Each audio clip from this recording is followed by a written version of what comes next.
अध्याय 15 सायनदेवाचा निरोप घेतल्यानंतर नृसिंह सरस्वती शिष्य परिवारासह यात्रा करीत करीत वैजनाथ क्षेत्रे आले.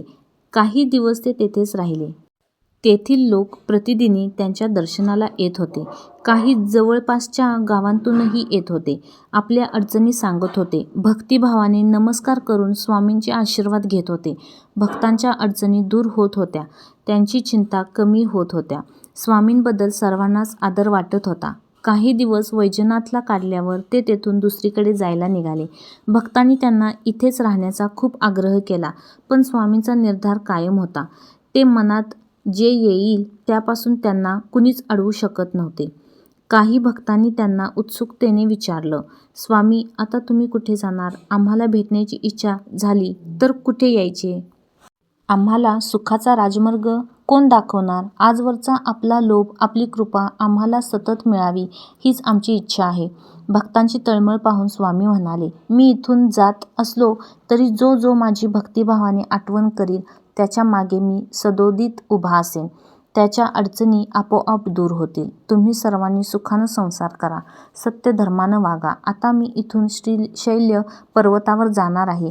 त्या ठिकाणी काही काळ राहीन. किती काळ राहीन ते सांगू शकत नाही, पण ठराविक काळ संपताच त्याच ठिकाणी मी गुप्त होईन. त्या स्थितीत किती दिवस राहीन तेही सांगता येणार नाही. त्यानंतर आपल्या शिष्यगणांनाही त्यांनी निरोप देताना सांगून ठेवलं, आम्ही आता इथून एकटेच पुढे जाणार. तुम्ही सर्वांनी उत्तर प्रदेशातील व दक्षिण भागातील निरनिराळी तीर्थक्षेत्रे पाहायला जा.